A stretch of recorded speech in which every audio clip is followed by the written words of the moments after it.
Let's start it off with some questions. We'll start with James Carpia from the Oregonian. Well, Tim, after belaboring the point for 2 months with you, I'd be remiss if I didn't start off when you have one of the better performances against 12 and 13 personnel.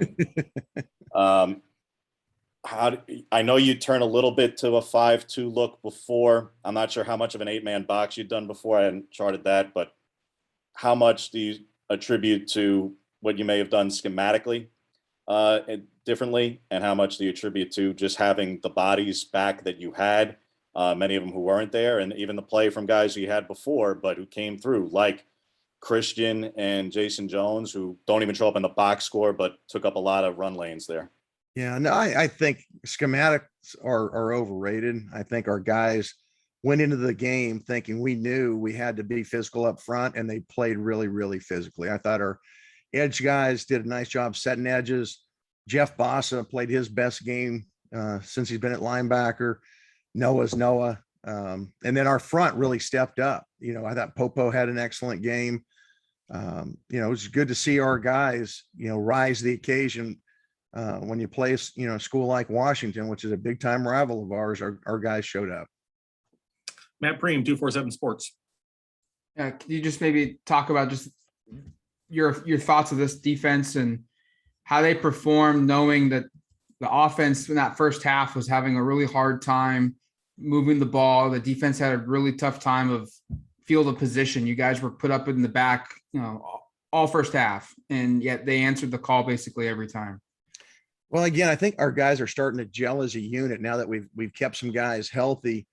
And our guys, feel good about each other. And you're right. We had maybe a half dozen drives start around midfield. And, statistically, you look at, when offenses start there, they're going to score half the time. And to have them not score when they've had the ball in that position, I think is a heck of a testament to guys believing in what we do, not playing perfectly, but finding a way. I forget the number, maybe it was 5 or so. We had 3 and outs, getting off the field on third down, which was a big emphasis, and getting that fourth down stop. Those were huge plays in the ball game that we needed. And again, it's a matter of guys playing together and playing physically and playing at just a very high intense level. Luciano Chatelain, End Zoners. Hey, Coach, hope you're doing well. Mario just said that you're working on improving on everything as a team, but specifically mentioned coverage. Do you agree with him? And how are you planning on improving upon that?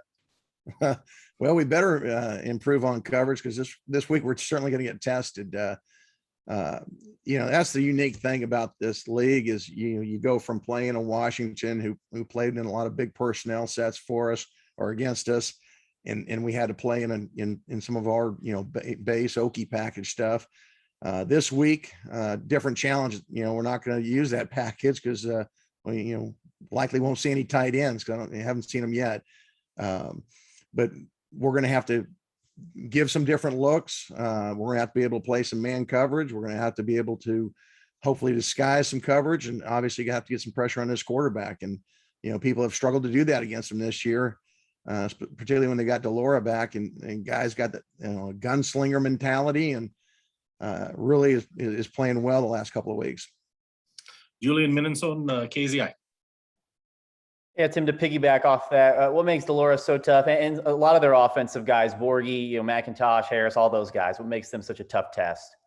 Well, I'll tell you, I think the scheme is a little bit unique. I think DeRuyter ran that scheme in high school at St. Louis, so he understands the concepts. And you've got a couple of really good slots that have been running this thing now. Seems like they've been there forever.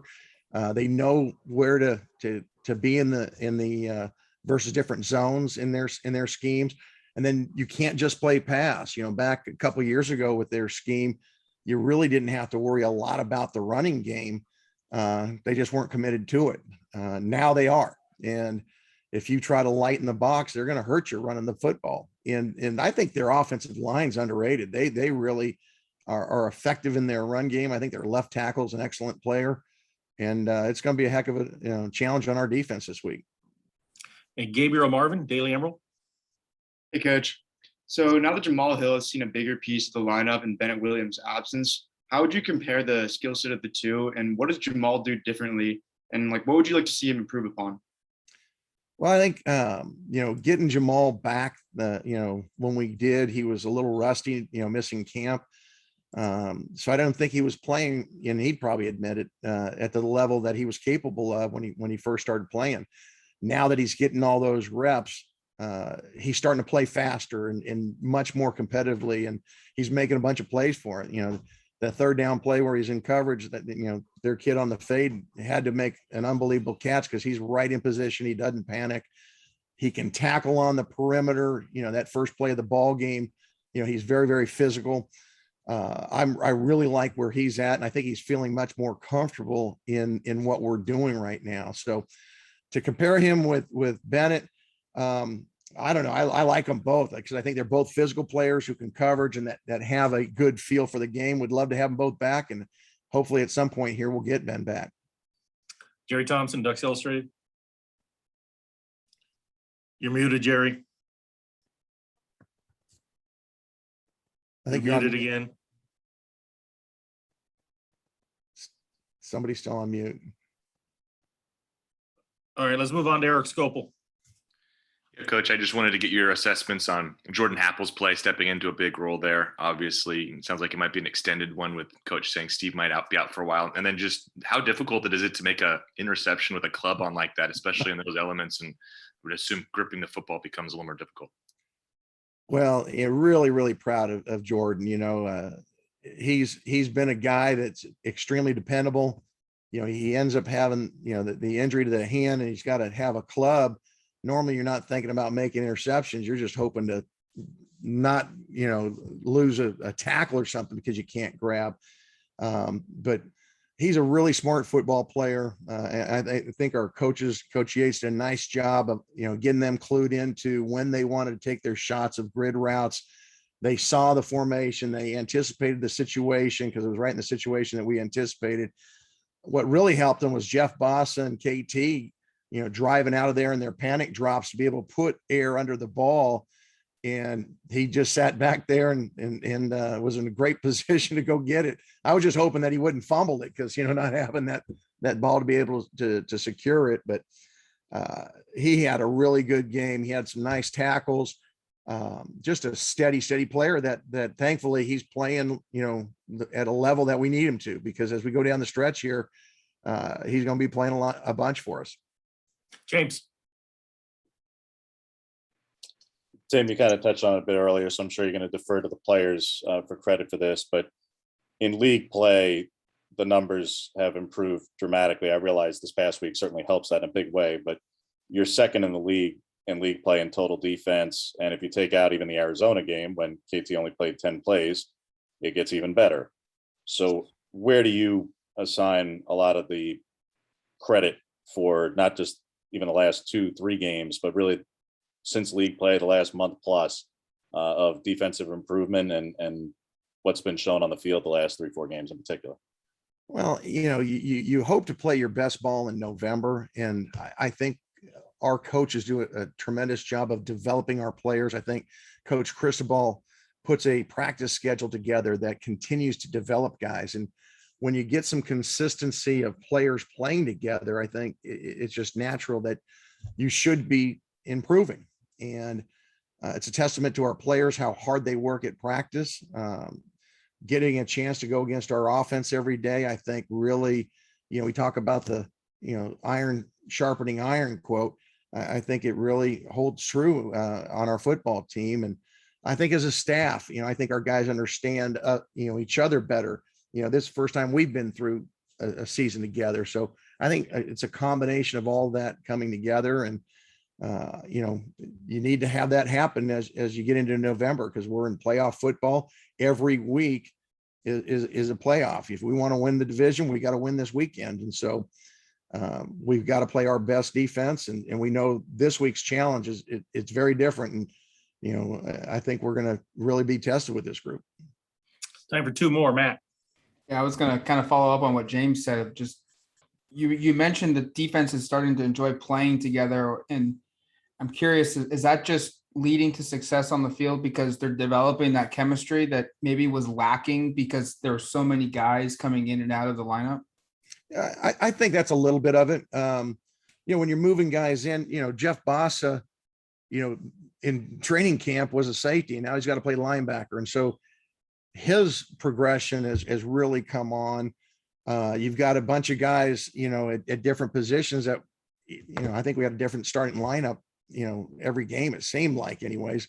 But once guys start, you know, understanding the guy next to him is going to be there the next week, understanding the defense where there's some consistency there. I think all of that combines to give guys more confidence. When you can play confidently, you play fast. One of the things that we still got to do a better job of, I believe, is creating more takeaways. We're still not doing a good enough job there, but I think the more we play together, the faster we'll play, the more physical we'll play. Last question, Jared Mack, 247 Sports. Hey, coach, there were a couple instances of Kayvon Thibodeau lining up where the will linebacker would start his play and then rushing the passer. Can you explain like the philosophies behind that and then how Kayvon performed in pass coverage? Yeah. You know, everybody, at least the last few weeks that plays against him, has to have a plan for him. I mean, KT's one of those special edge rush guys that can take over a game. And so if you don't have a plan and you just put a guy one-on-one with him, he's going to win a lot. So we're seeing some slides to him, chips with, you know, 2 and 3 guys blocking him. So what we want to do is try to free him up at times. And so one of our thoughts, you know, we had him inside as a 3 technique. Another time we'll have him as a spinner. We'll bring him at different gaps. We're going to continue to do those kind of things because we try to find matchups for him that we like where they can't double him. You know, it's part of, you know, our package that we can do that with a guy like him. You know, and then at times, you know, we're going to go ahead and drop him because if they're going to put all the protection to him, somebody else is going to be free, and we have some other good rushers. So, you know, I still want to stay employed. So Coach Chris Paul is going to make me rush him, you know, most of the time, which I agree with. But, you know, we're just going to keep moving him around and make an offense work to try to find him to double him. Thanks, Coach. Appreciate your time. No problem. All right, guys. Good seeing y'all.